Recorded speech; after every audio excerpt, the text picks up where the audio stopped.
दोस्तों एक बार फिर से आप सभी का आपके अपने यूट्यूब चैनल पर स्वागत है। दोस्तों आप सभी जानते हैं कि यूपीएससी प्रीलिम्स और मेंस में एनसीईआरटी से सीधे सीधे क्वेश्चन पूछता है। दोस्तों क्या आपको पता है कि यूपीएससी एनसीईआरटी से बॉक्स से क्वेश्चन पूछता है, जो एनसीईआरटी के बराबर में बॉक्स बने रहते हैं, जिनको आप लगभग एनसीईआरटी की सभी बुकों के बॉक्सों को आप 3 या 4 पेज में समेट सकते हो और आप भी यूपीएससी में लगभग 3 से 4 क्वेश्चन ठीक कर सकते हैं हर वर्ष। तो चलिए दोस्तों वीडियो की शुरुआत करते हो और प्रूफ के साथ जानते हैं कि यूपीएससी एनसीईआरटी में उन बॉक्स से जिनमें लिखा रहता है कि आप कितना जानते हैं कहाँ कहाँ से क्वेश्चन पूछता है। दोस्तों ये क्वेश्चन जो वर्ष 2023 के प्रीलिम्स में आया था, आपको स्क्रीन पर दिख रहा होगा। दोस्तों इसमें पूछा गया है कि भारत के कतिपय तटीय क्षेत्रों में प्रचुर मात्रा में उपलब्ध इल्मेनाइट और रूटाइल निम्नलिखित में से किसके असमर्थ स्रोत है। तो दोस्तों इसमें ऑप्शन दिए हुए ए एल्यूमिनियम, बी त्राम, सी लोहा या डी टाइटेनियम। तो दोस्तों चलिए इसका सोल्यूशन देखते हैं। दोस्तों इस क्वेश्चन का दोस्तों ये क्वेश्चन जो आया है क्लास 10 की एनसीईआरटी से आया हुआ है, जिसमें क्लास 10 की एनसीईआरटी के 5वें चैप्टर में शुरुआत में ही दिया हुआ है और जिसमें लिखा है कि फ्लोराइड जो दांतों को गलाने से रोकता है और फ्लोराइड नामक खनिज से प्राप्त होता है। जो फ्लोराइड है वो फ्लोराइड से प्राप्त होता है। अधिकतर दंतमंजन टाइटेनियम ऑक्साइड से सफ़ेद बनाए जाते हैं, जो कि रूटाइल और इल्मेनाइट एनाटेज नामक खनिज से प्राप्त होते हैं। तो दोस्तों टाइटेनियम ऑक्साइड किस किस से प्राप्त होता है? रूटाइल और इल्मेनाइट तथा एनाजेट। तो दोस्तों अब हम क्वेश्चन का सॉल्यूशन देखते हैं और क्वेश्चन में क्या क्या क्या लिखा हुआ है। दोस्तों क्वेश्चन में लिखा हुआ है कि इल्मेनाइट और रूटाइल निम्नलिखित में से किसके असमर्थ स्रोत है। तो दोस्तों आपको साफ साफ दिख रहा होगा कि टाइटेनियम। तो दोस्तों इस क्वेश्चन का सही आंसर हो जाएगा टाइटेनियम, यानी ऑप्शन डी। दोस्तों हम नेक्स्ट क्वेश्चन की ओर चलते हैं और नेक्स्ट क्वेश्चन में लिखा हुआ है कि स्विट्जरलैंड मूल्य के आधार पर स्वर्ण का अग्रणी निर्यातकों में से एक है। ठीक है दोस्तों, और इसका जो कथन दो है उसमें लिखा हुआ है कि इसमें लिखा है कि स्विट्जरलैंड के पास विश्व का दूसरा विशालतम स्वर्ण निश्चय रिजर्व है, यानी विश्व का दूसरा सबसे बड़ा स्वर्ण रिजर्व स्विट्जरलैंड के पास है, जो कथन 2 में लिखा हुआ है। और ये क्वेश्चन भी 2023 के प्रीलिम्स में पूछा गया था। तो चलिए दोस्तों अब हम देखते हैं क्वेश्चन कहाँ से आए। ये देखिए दोस्तों क्लास 8 के एनसीईआरटी है, जिसमें बॉक्स में बना हुआ है कि आप कितना जानते हो। उसमें लिखा हुआ है कि स्विट्जरलैंड के पास कोई ज्ञात खनिज निक्षेप नहीं है। तो दोस्तों जब स्विट्जरलैंड के पास खनिज निक्षेप नहीं है तो ऑप्शन बी यहाँ से एलिमिनेट हो जाएगा और आप इसका आंसर आराम से निकाल लोगे। तो दोस्तों आपको डायरेक्ट इनडायरेक्ट एनसीईआरटी से ही बहुत सारे क्वेश्चन मिल जाएंगे, जिससे कि आप प्रीलिम्स को आराम से पास कर लेंगे यदि आप करंट अफेयर को लगातार जोड़कर एनसीईआरटी से पढ़ते हैं। तो चलिए दोस्तों नेक्स्ट क्वेश्चन को देखते हो और नेक्स्ट क्वेश्चन कहाँ से आया है।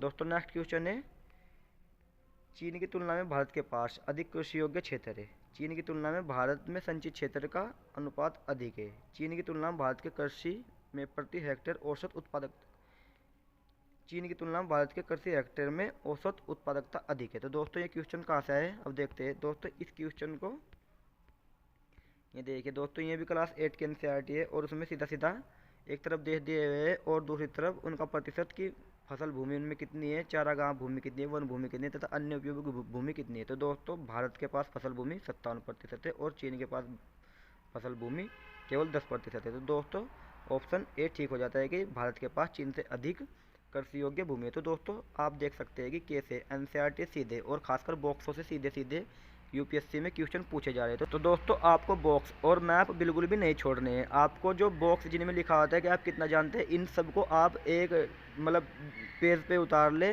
सभी एनसीईआरटी की बुकों के, और जो मैप है उनकी भी अच्छे तरीके से प्रैक्टिस कर ले, चाहे वो जियोग्राफी के मैप हो चाहे हिस्ट्री के मैप हो।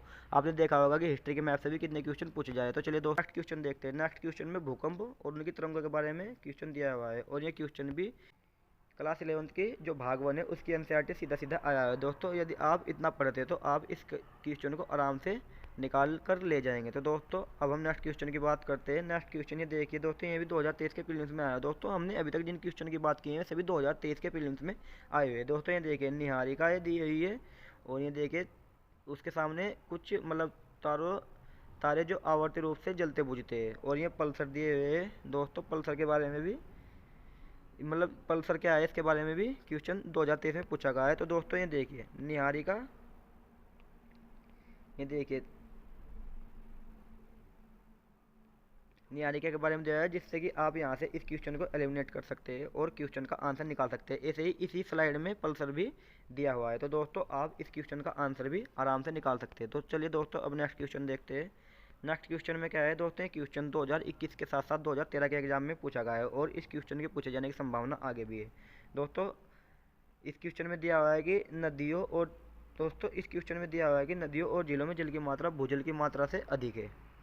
और दूसरा जो ऑप्शन है इसका, ध्रुवीय हिमछद और हिमनदों में जल की मात्रा भूजल की मात्रा से अधिक है। तो दोस्तों अब देखते हैं ये क्वेश्चन कहाँ से आया हुआ है। दोस्तों ये क्वेश्चन सीधा सीधा कक्षा 7 की एनसीईआरटी से पूछा हुआ है। ये देखिए दोस्तों, इसमें सभी दिया हुआ है कि कहाँ कहाँ पर जल की मात्रा कितनी कितनी है। दोस्तों ये क्वेश्चन 2018 के प्रीलिम्स में पूछा गया था, जिसमें दिया है कि बेरनदीव ज्वालामुखी एक सक्रिय ज्वालामुखी है जो भारतीय राज्य क्षेत्र में स्थित है। दोस्तों दूसरा ऑप्शन है बेरनदीव ग्रेट निकोबार से लगभग 140 किलोमीटर पूर्व में स्थित है। और तीसरा ऑप्शन दिया है पिछली बार बेरनदीव ज्वालामुखी में 1991 में उद्गार हुआ था, तब से लेकर अब तक यह निष्क्रिय बना हुआ है। दोस्तों ये क्वेश्चन कहाँ से आया, चलिए देखते हैं। दोस्तों ये क्वेश्चन क्लास 9 की एनसीईआरटी से आया है और ये भी एक बॉक्स का क्वेश्चन है। दोस्तों देखिए, आप यहाँ से ही इस क्वेश्चन को एलिमिनेट कर सकते थे कि भारत का एकमात्र सक्रिय ज्वालामुखी अंडमान निकोबार द्वीप समूह बेरन द्वीप में है, तो यानी ऑप्शन ए ठीक है, जिससे कि आप इस क्वेश्चन का आंसर निकाल सकते हैं। दोस्तों आप ये देख रहे होंगे कि आपको पूरे के पूरे आंसर नहीं मिल रहे हैं, लेकिन दोस्तों आपको यदि 2 पॉइंट में से 1 पॉइंट भी मिलता है या 3 पॉइंट में से 1 पॉइंट भी मिलता है एनसीईआरटी की इन बॉक्स को पढ़ के, तो दोस्तों आप फिर भी लगभग 50% या 70% क्वेश्चन ठीक करने की संभावना आपकी बन जाती है। इतनी सारी बुकों को पढ़ने की बजाय आप इन बॉक्सों को अच्छी तरीके से पढ़ ले, एनसीईआरटी की बुकों को बहुत अच्छे तरीके से कर ले, आपका प्रीलिम्स निकलने के चांसेस काफ़ी अधिक बढ़ जाएंगे और उसके साथ साथ करंट अफेयर करते रहे। तो चलिए दोस्तों अब नेक्स्ट क्वेश्चन की बात करते हैं।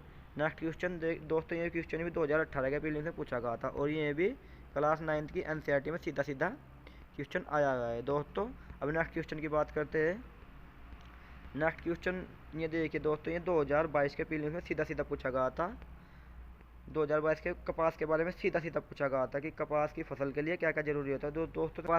दोस्तों उसमें सीधा सीधा दिया गया था कि कपास की फसल को 210 दिन पाला रहित दिनों की ज़रूरत रहती है। तो दोस्तों आप यहाँ से इस क्वेश्चन को एलिमिनेट कर सकते हैं। तो दोस्तों ये भी क्लास 10 की एनसीईआरटी से पूछा गया क्वेश्चन है। ऐसे ही बहुत सारे क्वेश्चन है। दोस्तों वीडियो ज़्यादा लंबी ना बने, इसलिए मैंने कुछ ही क्वेश्चन को आपके सामने रखा है 2023 और 22 के क्वेश्चन को। तो दोस्तों अब ये देखिए 2016 में क्वेश्चन एजेंडा 21 से पूछा गया था। एजेंडा 21 के बारे में दिया गया था कि एजेंडा 21 क्या क्या है, क्या क्या कार्य करता है। तो दोस्तों यहाँ से एजेंडा 21 और ये क्वेश्चन भी क्लास 10 की एनसीईआरटी से पूछा गया है। तो दोस्तों आपको वीडियो कैसी लगी, यदि वीडियो अच्छी लगी तो चैनल को सब्सक्राइब करिए, वीडियो को लाइक कर शेयर करिए। यदि आप पूरी एक डिटेल वीडियो चाहते हैं इस टॉपिक पर जो काफ़ी लंबी होगी, वो चाहते हैं तो मैं उस वीडियो को भी बना दूंगा। तो दोस्तों एक छोटी सी कोशिश थी आपको बताने की कि आपको एनसीईआरटी कैसे पढ़नी है और कहाँ से पढ़नी है। दोस्तों आपको एनसीईआरटी के बॉक्स वाले क्वेश्चन बिल्कुल नहीं छोड़ने हैं, क्योंकि यूपीएससी फिलहाल बॉक्स से ही क्वेश्चन पूछ रहा है। तो दोस्तों आपको वीडियो यदि अच्छी लगी तो चैनल को सब्सक्राइब करें, वीडियो को लाइक करें, शेयर करें। Thank you.